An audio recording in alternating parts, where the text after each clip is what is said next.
Hi, this is Taryn Grome, editor of Pharma Voice. We met with numerous inspirational thought leaders at this year's DIA annual conference as part of our Editors Take video series. I hope you enjoyed this discussion. In this episode, Taryn meets with Bill Byram, Senior Director of Product Innovation, ICON. Bill, welcome to Chicago and the 2017 DIA conference. Hey, thanks. Really great to be here. Bill, what are the industry concerns with using patients' own mobile devices, BYOD, or bring your own device, to collect patient-reported outcomes in clinical trials? Yeah, so I think there are probably two areas where the industry has shown some concern with that approach, and really around technical and practical concerns on using a patient's own mobile device in a trial. And that might be, for example, ensuring data protection and security and privacy, for example. And the second is a more of a scientific concern around when you migrate patient-reported outcome instruments onto any type of device, can you ensure the measurement properties of that instrument are maintained? And when you have no control over the types of devices people are using, that becomes a bit more of a question. And so I think those two areas have really been the areas of concern. But I think from my perspective, I think both of those are surmountable. That's good news. What evidence is there to support the use of BYOD in clinical trials? So there's a growing body of evidence now, really, to support this.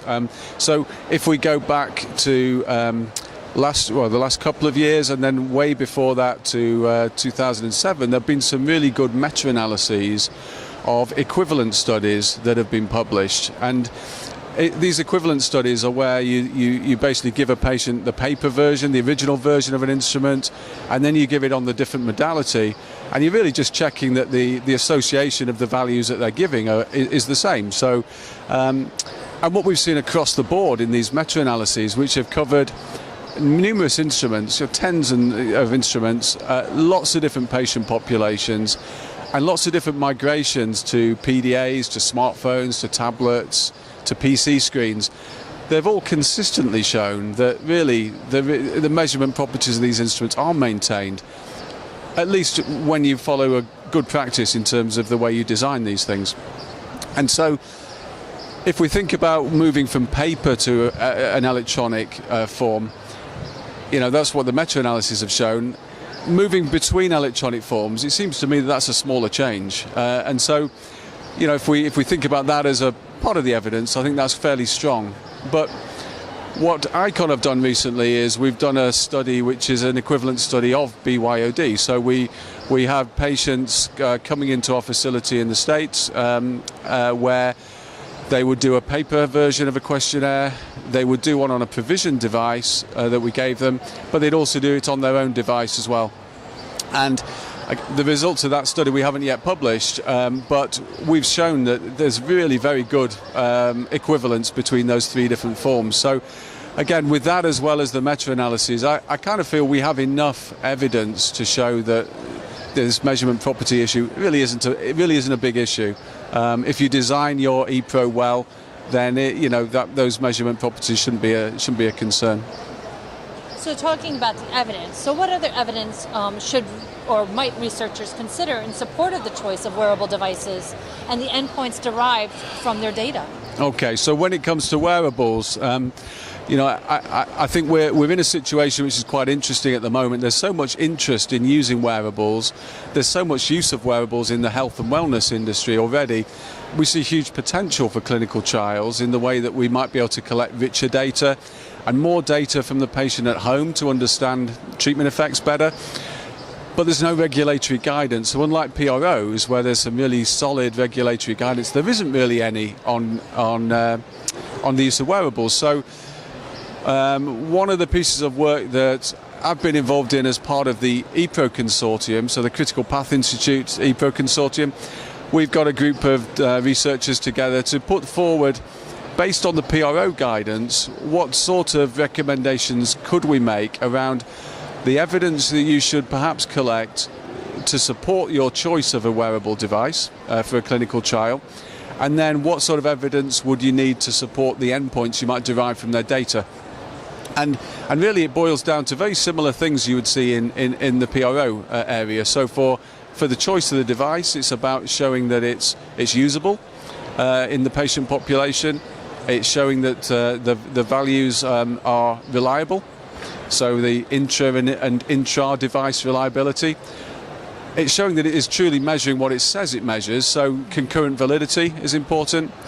And then when it comes to the endpoints, the additional thing is interpretability. Do we understand enough about the endpoint to know what a change actually represents in terms of the patient? So do we know what the minimum change, for example, to provide a clinical benefit is?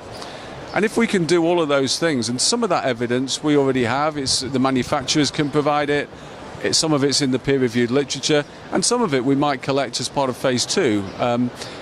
I think if we could put all that together, we probably have a robust case to take to the regulator to defend why we're using a wearable, so. I think there's some exciting times ahead, and I'm encouraged to see the reconciliation of the data with the wearables and how that can move the needle a little bit faster for patients. As Senior Director of Product Innovation at ICON, I'd love to hear your thoughts on what you see as the next frontier. Where do we see clinical trials going in the future? Well, one of the things we're really interested in is the whole telemedicine area. Wearables are part of that. Mobile devices are part of that.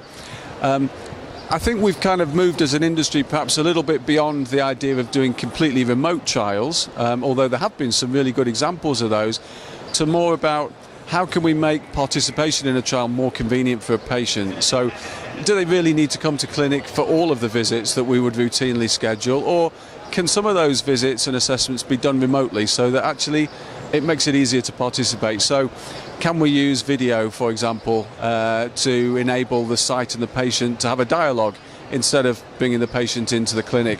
Can we use wearables and sensors to collect objective data that perhaps we would normally do in the clinic? Can we use nurse visits to make it easier? So we do a blood draw at home instead of, again, having the patient come to clinic. So I kind of feel, and technology facilitates a lot of that. So the exciting thing for me is just to see how we can leverage some of the existing technologies, some of the telemedicine and routine care technologies, and bring those into clinical trials. Thank you so much for sharing your perspectives, and we look forward to seeing what happens down the road. Great, thank you. For more information on this topic, visit our Thought Leaders website. For more Editors Take videos from the DIA Annual Conference, visit www.pharmavoice.com. Thanks for joining us.